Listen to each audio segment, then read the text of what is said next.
Lena was leaning against the kitchen counter, twirling her wine glass like she was practicing for a commercial when she dropped it on me. "I'm going out tonight," she said, real casual. "Dinner with Jordan." It took me a second to process. "Jordan who?" Her eyes flicked to mine, then away. "From work. He's been helping me through some things." Helping her? My stomach turned. "Since when do you need help from some guy at the office?" She set the glass down like it was about to break. "Since the boys left for school, I've been burned out, sad, confused. Jordan's been there for me." My pulse spiked. "Are you kidding me? You're telling me this like it's normal?" "I'm not cheating," she shot back too quick. "It's just one night of connection, for me." I stood there, staring at the woman I'd been married to for 20 years, and it felt like the floor gave out under me. 20 years of building a life together, raising 2 kids, thinking we were solid, and now she wanted connection with a coworker. "You realize how that sounds, right?" I asked, my voice flat. She folded her arms. "I'm telling you because I want to be honest. I'm not sneaking around." "Honest?" She was dressed for a date, black dress, hair down, perfume so strong I could taste it. My hands curled into fists at my sides. "You're really doing this," I said. She nodded once, like it was already settled. I walked past her, down the hall, and into the bedroom. The suitcase was on the top shelf. I yanked it down and started packing. From the doorway, she said, "Victor, don't be dramatic." "Dramatic?" I stuffed shirts and jeans into the bag. "You just told your husband you need someone else to feel connected. You think I'm sticking around to watch you get ready for him?" She flinched but didn't move. "It's not like that." "Save it." I zipped the bag, my hands shaking. 5 minutes later, I was in the garage, tossing the suitcase into the back seat. The house looked perfect in the evening light. Stone facade, manicured lawn, all the stuff we'd worked for. And it felt like none of it mattered. She stepped onto the porch, arms wrapped around herself. "Where are you going?" "Out," I said. "You've made your choice. I'll make mine." The engine roared to life. I backed out without another word, without looking at her again. By the time I hit the freeway toward downtown, the anger had burned through my chest and settled into something colder. The hotel lobby was quiet when I walked in, all polished marble and soft jazz. I checked in, rode the elevator up, and tossed my bag onto the bed. The phone buzzed, her name lighting up the screen. I stared at it until it went dark, then blocked the number. If she wanted space, she had it now. I sat on the edge of the hotel bed, phone in my hand, thumb hovering over her name. Instead of calling, I typed one line, "You've made your choice. I'll make mine." Sent. Then I blocked her. The silence that followed was almost a relief. I tossed the phone onto the nightstand and stared at the city lights bleeding through the curtains. My mind wasn't just spinning. It was already moving toward the next step. I pulled up my brother's number. "Victor," Marcus answered on the second ring. His voice was clipped, like he already knew something was wrong. "Need a favor?" I said. "Discreet, tonight." He didn't ask why. "What's the job?" "Surveillance. A guy named Jordan, works with Lena. Dinner with her tonight. I want everything. Photos, video, ID, where he lives." Marcus let out a slow breath. "I've got someone, ex-Fed. Won't talk." "How fast?" 30 minutes. "Good. Give him my room number." When I hung up, the plan didn't feel cold. It felt necessary. I wasn't going to sit here and wonder what was happening while she smiled across a table at him. Next call was to Neil, a friend I'd known since before the tech money, back when favors didn't have a price tag. "You sound like a man on fire," Neil said. "I need company," I told him. "Not a random hookup, someone trained. Can play the part of a girlfriend if someone walks in." He chuckled. "That's oddly specific. Just make it happen." He didn't push. 10 minutes later, he texted me a contact and a name, Sierra. I called. Her voice was smooth, professional. "Victor?" "Neil said you needed an experience date." "That's right. You'll come to my hotel, spend the evening here. I want you to act like we've been together for months if anyone sees us. No half measures." She didn't flinch. "Understood. Wardrobe preference?" "Something you'd wear to meet my family. Elegant. Believable." "I'll be there in an hour." I hung up and grabbed my laptop. If I was going to play this game, I wanted control. I dug into Jordan's name online, cross-checking LinkedIn, Facebook, corporate press releases. His smile on those photos looked smug even in pixels. A knock came 40 minutes later, 2 short, 1 long. When I opened the door, a stocky man in a windbreaker stepped inside without ceremony. "Name's Callahan," he said. "Marcus filled me in. Where's she meeting him?" I gave him the restaurant address. He slid a small tablet across the bed. "You'll get real-time photos. If anything gets too physical, you'll see it." "Perfect." He left as fast as he came. 10 minutes later, another knock, lighter, measured. Sierra, dark green dress, hair pinned back, eyes that didn't wander. "Where do you want me?" she asked, stepping inside. "For now, just sit. We'll talk. There's a chance my wife might show up here later." Her lips curved into a polite, unreadable smile. "Then we should make it convincing." The tablet lit up beside me. First image. Lena stepping into the restaurant with him, head tilted toward his voice like she couldn't hear enough. My jaw tightened. I looked at Sierra. "Let's get comfortable. This night might get interesting." Lena stood in front of the full-length mirror in our bedroom, holding up a black dress I hadn't seen in years. The tag was still dangling from one sleeve. She slipped it on, smoothing it over her hips like she was meeting royalty. Her vanity lights caught the shimmer of a necklace I'd given her on our 15th anniversary. She clasped it without hesitation. Lipstick, 2 shades darker than her usual, traced her mouth. She turned side to side, tilting her head. "It's just dinner," she murmured to herself, like she was rehearsing a defense. I knew her well enough to guess what was running through her head. Probably replaying all those nights I'd suggested we go somewhere nice, get dressed up, maybe even stay out late. And the way she'd always brush me off, too tired, too busy, not in the mood. Now, here she was, dressing for a man who wasn't me. Her phone buzzed on the dresser. Jordan's name lit up the screen. She picked it up, smiled faintly, and typed something back before tucking it into her clutch. I dialed her. I didn't plan to. It just happened. She answered on the second ring. "Victor, you don't have to do this," I said. My voice came out rough, unsteady. "We can talk. We can work through whatever this is. Just don't go tonight." Silence. I could hear her breathing. "It's not what you think," she said finally. "I need this. For me. It's just one night." "One night that'll split us in half," I said. "I'm telling you, if you walk out that door..." "You'll forgive me," she cut in, almost gentle. "You always do." I felt that land in my chest like a hit. "Not this time." She didn't answer. The line went dead. Through the upstairs window, I watched her step onto the porch. The black dress caught the light from the sconces. A rideshare car idled at the curb. She walked toward it without a backward glance. Down the street, parked half in shadow, a white panel van sat with its engine off. I caught a glint of glass from the passenger side, camera lens aimed right at her. The door slid open just enough for a man to lean out, snapping shots as she climbed into the car. The van's taillights flickered as it pulled away to follow. She was gone. And whatever she thought tonight was going to give her, I was about to see it all. The tablet screen lit up in my lap. First frame, Lena stepping into the restaurant. Jordan's hand hovering at her back like he'd already claimed the right to guide her. Second frame, them at a corner table, wine glasses catching the light. I sat forward. Callahan's captions came through under each shot. 1907, wine ordered. 1913, light touching, her initiative. A third photo landed. Jordan leaning across the table, his fingers closing around hers. She didn't pull back. My jaw ached from clenching. By 7:30, a short clip came through, his palm pressed to her lower back as he stood to pull out her chair.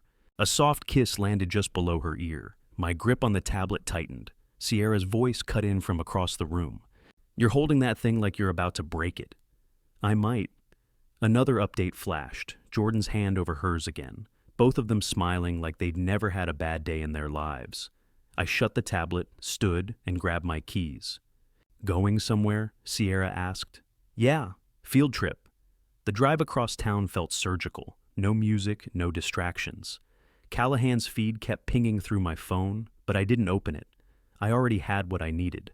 Jordan's house sat on a quiet street, all manicured hedges and warm porch lights.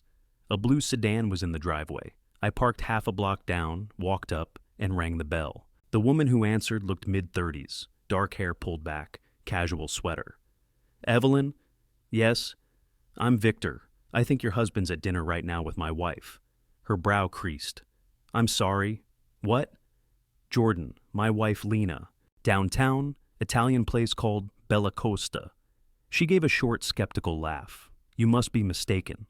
I pulled out my phone, thumbed to the latest photo from Callahan, and held it out. Jordan and Lena, his arm draped along the back of her chair, her smile aimed straight at him. Evelyn's face drained of color. She stared at the screen like it might change if she looked long enough. He said he was with a client, she whispered. Has this happened before? I asked. Her eyes flicked to mine, then away. Once, maybe twice.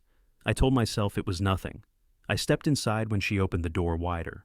In her living room, she sat on the couch, elbows on her knees. I can't believe this, she said, voice breaking. You can, I told her. You just didn't want to. She looked up, tears starting. What are you going to do? Give you proof. By morning, you'll have every photo, every timestamp. She nodded, biting her lip like she was holding back a scream. I left her there, clutching her phone, and walked back into the cool night air. Jordan and Lena thought they were writing their own little story. I was already planning the ending. Saturday evening, I pulled into the driveway with Sierra in the passenger seat. She wore a silk blouse and heels this time, hair loose, lips painted in a shade I knew Lena didn't own. Nice place, Sierra said, eyeing the house as we got out. It used to be, I muttered. Inside, I didn't even turn on the lights. I walked straight to the kitchen drawer, pulled out the heavy hunting knife my dad had given me years ago, and set it on the counter. Then I found a sheet of thick stationery and a pen. The words came quick, clipped. No warm memories, no explanations. Just the truth. Lena, you wanted connection. You got it. You wanted freedom. So do I. I'm done waiting for you to come back to what we had. Consider this my goodbye. I slid my wedding ring onto the page, then carried both to the front door. The blade sank into the wood with one solid hit, pinning the note in place. Sierra leaned on the stair rail, watching. You're sure about this? I looked her dead in the eye. I'm past sure. We went upstairs. I poured us each a drink from the decanter in the bedroom, the one Lena never touched because she said whiskey smelled like bad decisions. Sierra laughed at something on her phone, kicked off her heels, and sat on the bed like she'd always belonged. There. It was maybe 20 minutes later when the sound of a key turning in the lock reached my ears. Sierra glanced toward the hallway. That her? I didn't answer. The front door slammed. Victor? Lena's voice was sharp, unsteady. Her footsteps came quick, heels clicking across the hardwood. Then silence, just for a second, before she called again, louder. I heard her take the stairs 2 at a time. Then the bedroom door flew open. She froze, eyes darting from me to Sierra, to the half-empty glasses on the nightstand, to the unmade bed. What is this? Her voice cracked. I took a slow sip of my drink. You tell me. Her hand flew to her mouth. She turned on her heel and ran, heels hammering the stairs. By the time the front door slammed again, Sierra was watching me with an expression I couldn't read. She's gone, she said. Good, I replied, setting the glass down. Now she knows what it feels like. Outside, a car engine started. I didn't need to look to know she wouldn't be coming back tonight. Maggie's front porch light snapped on just as Lena's car rolled up. I wasn't there to see it, but I could picture her. Makeup smudged, dress wrinkled, eyes wide like she'd just walked out of a burning building. Maggie opened the door before Lena even knocked. What happened? Lena's voice cracked. I can't. Can I come in? Maggie stepped aside. The second the door closed, Lena's composure crumbled. She dropped onto the couch and buried her face in her hands. It was awful, she choked out. I walked in and he was with someone. In our bed. Maggie didn't flinch. You mean after you went out with that coworker? Lena's head snapped up. It wasn't like that. We just had dinner. I needed someone to talk to. You have a husband for that, Maggie shot back. Or you did. Lena's mouth trembled. He overreacted? No, Maggie cut her off. You stepped outside your marriage for fun, Lena. You can dress it up however you want, but you lit the match. And he just threw it back at you. Lena's eyes brimmed. You're supposed to be on my side. I'm on the side of reality, Maggie said, leaning forward. You think he's cruel? Fine, but you gave him the ammo. And trust me, if the roles were reversed, you'd be burning the house down. Silence hung heavy between them. Lena twisted a tissue in her hands until it tore. I thought he'd forgive me, she whispered. He always forgives me. Then maybe you've been taking him for granted for a long time, Maggie replied. Lena's shoulders sagged. What do I do? You go home tomorrow, Maggie said, voice firm. You tell him you want to talk. No excuses, no games. But you need to understand. He might be done. Lena swallowed hard. What if he won't listen? Then you'll know you pushed him too far. Maggie stood and headed for the kitchen. Guest room's made up. Get some sleep. You're gonna need it. Lena didn't move for a while. She just sat there, staring at the carpet, like she was trying to see a way back through the wreckage. I opened the door halfway when she showed up the next morning. Can I come in? She asked, clutching her purse like a lifeline. I stepped back. Sure. She walked past me into the living room, eyes darting everywhere like she was expecting Sierra to appear. Victor, about last night? Stop. I sat in the armchair. Let's skip the part where you act surprised. Our marriage, functionally over. You can stay here if you want, but that's it. No intimacy, no emotional talks. We live our own lives under one roof. Her jaw dropped. Over dinner? That's all it was. I cut her off. Number. It wasn't just dinner. I reached for my phone, opened the folder Callahan had sent me, and turned the screen toward her. The first photo, Jordan's hand on the small of her back. Second, him leaning in, lips brushing her cheek. Third, their fingers interlocked over the table, color drained from her face. You had me followed? I got the truth, I said. And here's another truth. Jordan's been at this before. Broke up 2 marriages in the last 5 years. Evelyn told me herself. She shook her head. You went to her? I went to the one person who deserved to know as much as I did. She set her purse down hard. So, Sierra, what was that? Payback? Call it freedom, I said flatly. The same freedom you gave yourself the second you walked out that door. Her voice rose. You can't just replace me overnight. I didn't replace you, I said, leaning forward. You handed me the space to do what I wanted. And I'm taking it. She blinked fast, like she was trying not to cry. I made a mistake, Victor. I stood. You made a choice. Now we live with it. I walked past her toward the stairs. One more thing. Don't ever tell me it was just dinner again. I have the pictures to prove otherwise. Her voice followed me up. So, that's it? We're strangers now? I didn't look back. Exactly. For the next month, Sierra's perfume lingered in the house more than Lena's voice ever did. Fridays, I'd pick her up. Saturdays, we'd drink on the patio. Sundays, she'd leave before noon. Lena kept her distance. She moved around me like a ghost, quiet in the kitchen, silent in the hallways. But every weekend, I'd catch her watching from the corner of her eye when Sierra laughed at something I said, or when her heels clicked across the tile toward the stairs. The third weekend, she finally cracked. Victor, can we talk? She asked as Sierra was in the shower. I didn't look up from my coffee. About what? Her, this, us. Her voice shook. There is no us, Lena. You made sure of that. She swallowed hard. I can't watch this anymore. Then don't, I said, standing. You wanted freedom? This is mine. After that, she didn't try again for 2 more weeks. She just looked smaller every day, like each smile from Sierra cut another piece off her. Truth was, I was starting to feel it too, but not in the way she hoped. Sierra was easy company, but she was also expensive, and the surface-level charm wore thin. Every laugh felt practiced, every touch a transaction. One Sunday morning, after she left, I sat in the quiet kitchen and realized I didn't care if she came back. The point had been made. The burn had cooled. That afternoon, Lena found me in the office. I ended it, I said, without looking up from my laptop. She froze in the doorway. What? With Sierra. Done. She stepped in, hesitant. Does that mean we can try? It means, I said slowly, I'm willing to talk about counseling, real work, no more lies, total honesty, or we don't bother. Her eyes lit with something I hadn't seen in months. I'll do anything, phone tracking, passwords, whatever you want. I closed the laptop. Then get ready for it, because this isn't about going back. It's about starting over, and I'm not making it easy. For the first time since she walked out that night, she didn't argue. She just nodded, like she finally understood the cost. Counseling wasn't warm lighting and tissues on the coffee table. It was 3 months of sitting in a too-small room with a stranger digging through the ugliest parts of us. Session 1. The counselor asked me why I retaliated instead of walking away. Because she lit the fire first, I said. I just showed her how it feels to burn. She gave me that therapist stare. That's not repair work, Victor. That's escalation. Maybe, I said, but it got her attention. Lena sat stiff beside me. You think humiliation is the same as honesty? I think lying about dinner dates is worse, I shot back.